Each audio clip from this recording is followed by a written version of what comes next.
ओम शांति। आज बाप दादा के 15 अक्टूबर 2020 के ईश्वरीय महावाक्य हैं। मीठे बच्चे, नाजुकपना भी देह अभिमान है। रूसना, रोना, ये सब आसुरी संस्कार तुम बच्चों में नहीं होने चाहिए। दुख सुख, मान अपमान सब सहन करना है। प्रश्न: सर्विस में ढीलापन आने का मुख्य कारण क्या है?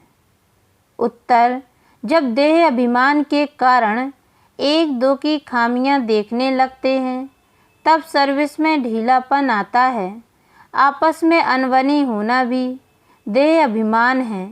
मैं फलाने के साथ नहीं चल सकता, मैं यहाँ नहीं रह सकता, यह सब नाजुकपना है।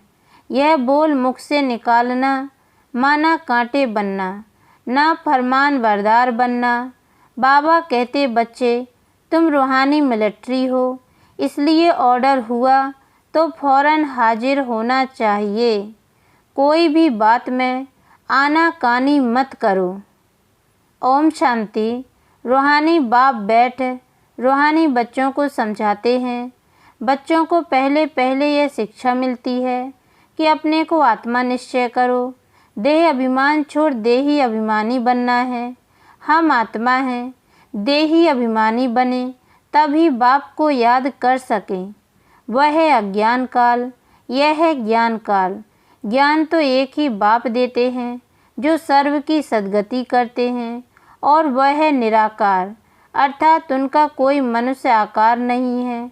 जिसको मनुष्य का आकार है उनको भगवान नहीं कह सकते। अब आत्माएं तो सब निराकारी ही हैं, परंतु देह अभिमान में आने से अपने को आत्मा भूल गए हैं। अब बाप कहते हैं तुमको वापस जाना है।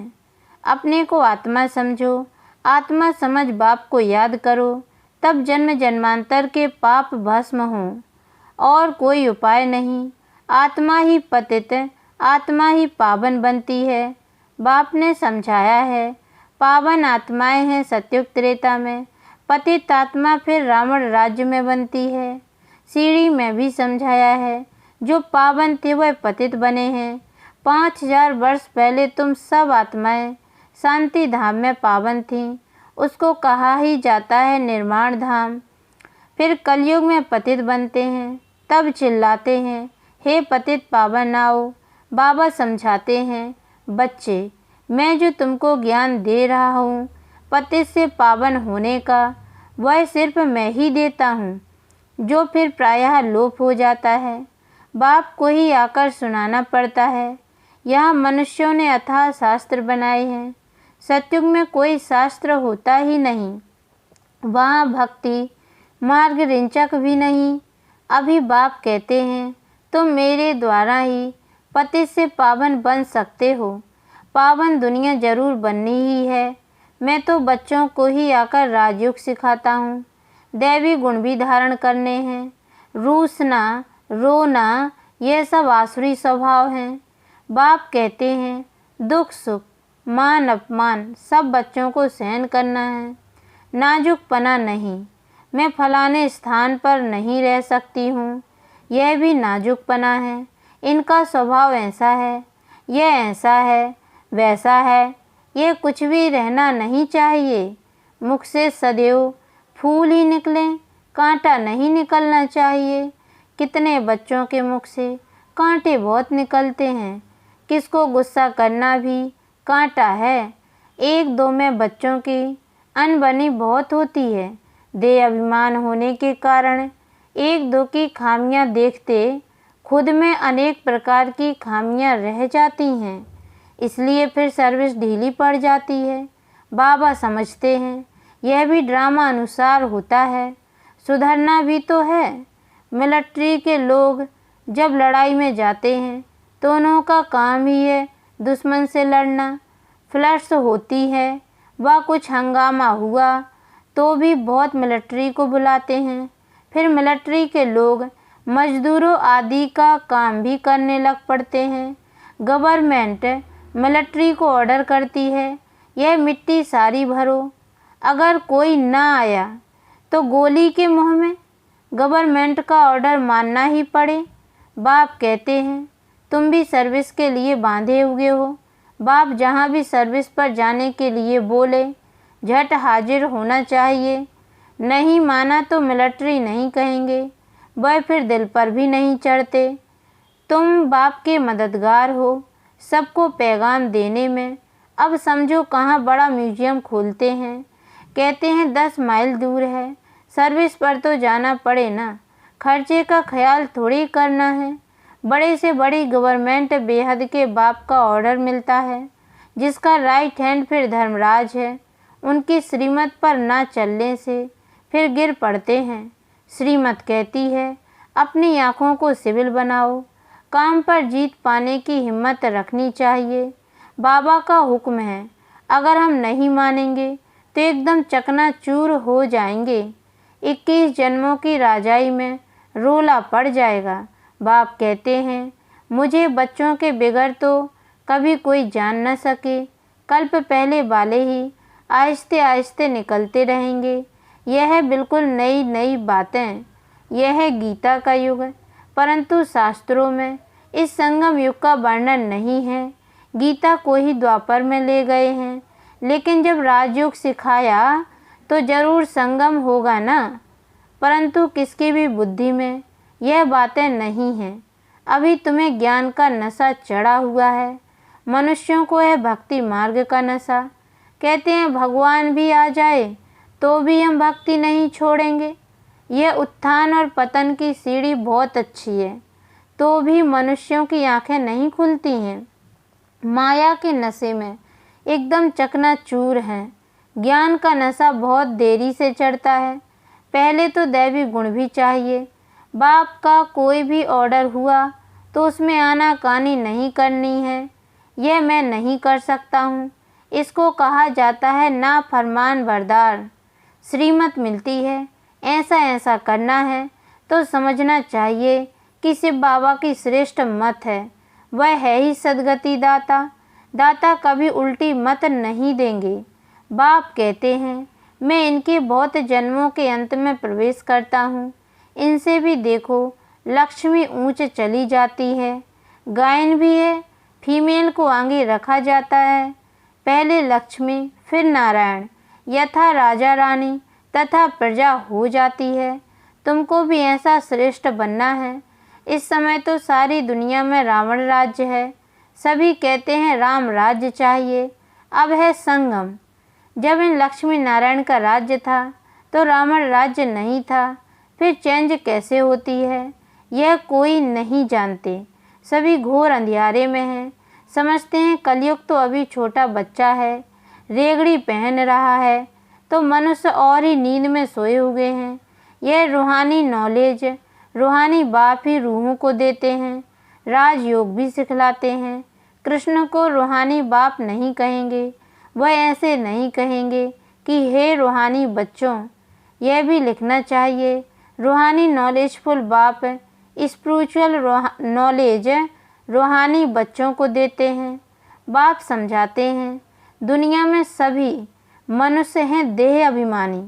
मैं आत्मा हूँ यह कोई नहीं जानते हैं। बाप कहते हैं किसकी भी आत्मा लीन नहीं होती है। अभी तुम बच्चों को समझाया जाता है दशहरा दीपावली क्या है। मनुष्य तो जो भी पूजा आदि करते हैं सब ब्लाइंड फेथ की है, जिसको गुड्डी पूजा कहा जाता है, पत्थर पूजा कहा जाता है। अभी तुम पारस बुद्धि बनते हो तो पत्थर की पूजा नहीं कर सकते हो। चित्रों के आगे जाकर माथा टेकते हैं, कुछ भी समझते नहीं। कहते भी हैं ज्ञान भक्ति और वैराग्य। ज्ञान आधा कल्प चला, फिर भक्ति शुरू हुई। अब तुमको ज्ञान मिलता है तो भक्ति से वैराग्य आ जाता है। यह दुनिया ही बदलती है। कलयुग में भक्ति है, सतयुग में भक्ति होती नहीं। वहाँ है ही पूज्य। बाप कहते हैं बच्चे तुम माथा क्यों टेकते हो। आधा कल्प तुमने माथा भी घिसाया, पैसे भी गवाए, मिला कुछ नहीं। माया ने एकदम माथा मूड़ लिया है, कंगाल बना दिया है। फिर बाप आकर सबका माथा ठीक कर देते हैं। अभी आहिस्ते आहिस्ते कुछ यूरोपियन लोग भी समझते हैं। बाबा ने समझाया है, यह भारतवासी तो बिल्कुल तमोगुणी बन गए हैं। वह और धर्म वाले फिर भी पीछे आते हैं तो सुख भी थोड़ा दुख भी थोड़ा मिलता है। भारतवासियों को सुख बहुत है तो दुख भी बहुत है। शुरू में ही कितने धनवान एकदम विश्व के मालिक होते हैं, और धर्म वाले कोई पहले थोड़े ही धनवान होते हैं। पीछे वृद्धि को पाते पाते अभी आकर धनवान हुए हैं। अब फिर सबसे भिखारी भी भारत बना है, अंध श्रद्धालु भी भारत है। यह भी ड्रामा बना हुआ है।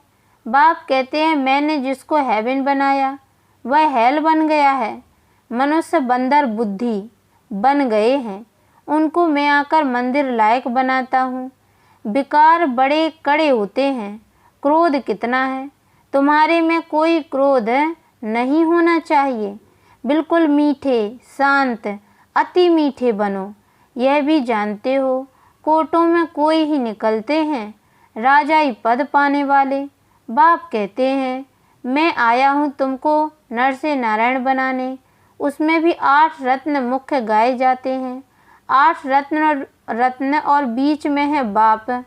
8 है पास विद ऑनर्स, सो भी नंबरवार पुरुषार्थ अनुसार। देह अभिमान को तोड़ने में बड़ी मेहनत लगती है। देह का भान बिल्कुल निकल जाए। कोई कोई पक्के ब्रह्म ज्ञानी जो होते हैं, उन्हों का भी ऐसे होता है। बैठे बैठे देह का त्याग कर देते हैं। बैठे बैठे ऐसे शरीर छोड़ते हैं। वायुमंडल एकदम शांत हो जाता है और अक्सर करके प्रभात के शुद्ध समय पर शरीर छोड़ते हैं। रात को मनुष्य बहुत गंध करते हैं। सुबह को स्नान आदि करके भगवान भगवान कहने लगते हैं, पूजा करते हैं। बाप सब बातें समझाते रहते हैं। प्रदर्शनी आदि में भी पहले पहले तुम अल्प का परिचय दो। पहले अल्प और वे बाप तो एक ही निराकार है। बाप रचयिता ही बैठ रचना के आदि मध्य अंत का ज्ञान समझाते हैं। वही बाप कहते हैं, मामेकम याद करो। देह के संबंध छोड़ अपने को आत्मा समझ मामेकम याद करो। बाप का परिचय तुम देंगे, फिर किसको हिम्मत नहीं रहेगी प्रश्न उत्तर करने की। पहले बाप का निश्चय पक्का हो जाए तब बोलो। 84 जन्म ऐसे लिए जाते हैं। चक्र को समझ लिया, बाप को समझ लिया, फिर कोई प्रश्न उठेगा नहीं। बाप का परिचय देने बगैर बाकी तुम टिक टिक करते हो तो उसमें तुम्हारा टाइम बहुत वेस्ट हो जाता है। गले ही घुट जाते हैं। पहली पहली बात अल्प की उठाओ। टिक टिक करने से समझ थोड़ी ही सकते हैं। बिल्कुल सिंपल रीति से और धीरे से बैठ समझाना चाहिए। जो देही अभिमानी होंगे वही अच्छा समझा सकेंगे। बड़े बड़े म्यूजियम में अच्छे अच्छे समझाने वालों को मदद देनी पड़े। थोड़े रोज़ अपना सेंटर छोड़ मदद देने आ जाना है। पिछाड़ी में सेंटर संभालने कोई को बिठा दो। अगर गद्दी संभालने लायक कोई को आप समान नहीं बनाया है तो बाप समझेंगे कोई काम के नहीं, सर्विस नहीं की।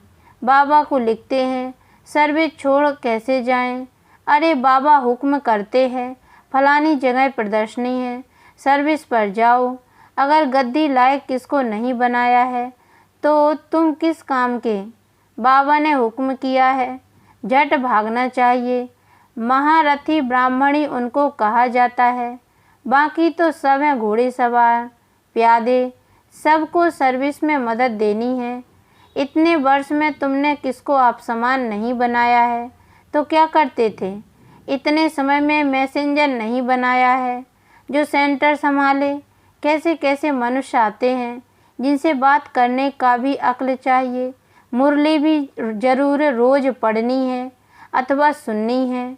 मुरली नहीं पढ़ी गोया अब्सेंट पड़ गई। तुम बच्चों को सारे विश्व पर घेराव डालना है। तुम सारे विश्व की सेवा करते हो ना। पतित दुनिया को पावन बनाना, यह घेराव डालना है ना। सभी को मुक्ति जीवन मुक्ति धाम का रास्ता बताना है। दुख से छुड़ाना है। अच्छा, मीठे मीठे सिक्के लदे बच्चों प्रति माता पिता बाप दादा का याद प्यार और गुड मॉर्निंग। रूहानी बाप की रूहानी बच्चों को नमस्ते, और हम रूहानी बच्चों की ओर से भी रूहानी माता पिता बाप दादा को याद प्यार और गुड मॉर्निंग बाबा। नमस्ते नमस्ते नमस्ते। धारणा के लिए मुख्य सार है, पहली पॉइंट है, बहुत मीठे शांत अति मीठे स्वभाव का बनना है। कभी भी क्रोध नहीं करना है। अपनी आँखों को बहुत बहुत सिविल बनाना है। दूसरी पॉइंट है, बाबा जो हुक्म करें उसे फौरन मानना है। सारे विश्व को पतित से पावन बनाने की सेवा करनी है, अर्थात घेराव डालना है। वरदान, अपने महत्व व कर्तव्य को जानने वाले सदा जागती ज्योत भव। डिटेल है, आप बच्चे जग की ज्योति हो। आपके परिवर्तन से विश्व का परिवर्तन होना है। इसलिए बीती सो बीती कर अपने महत्व व कर्तव्य को जानकर सदा जागती ज्योत बनो। आप सेकंड में स्व परिवर्तन से विश्व परिवर्तन कर सकते हो। सिर्फ प्रैक्टिस करो। अभी अभी कर्मयोगी, अभी अभी कर्मातीत स्टेज। जैसे आपकी रचना कछुआ सेकंड में सब अंग समेट लेता है, ऐसे आप मास्टर रचता समेटने की शक्ति के आधार से सेकंड में सर्व संकल्पों को समाकर एक संकल्प में स्थित हो जाओ। स्लोगन है, लवलीन स्थिति का अनुभव करने के लिए स्मृति विस्मृति की युद्ध समाप्त करो। अच्छा, ओम शांति।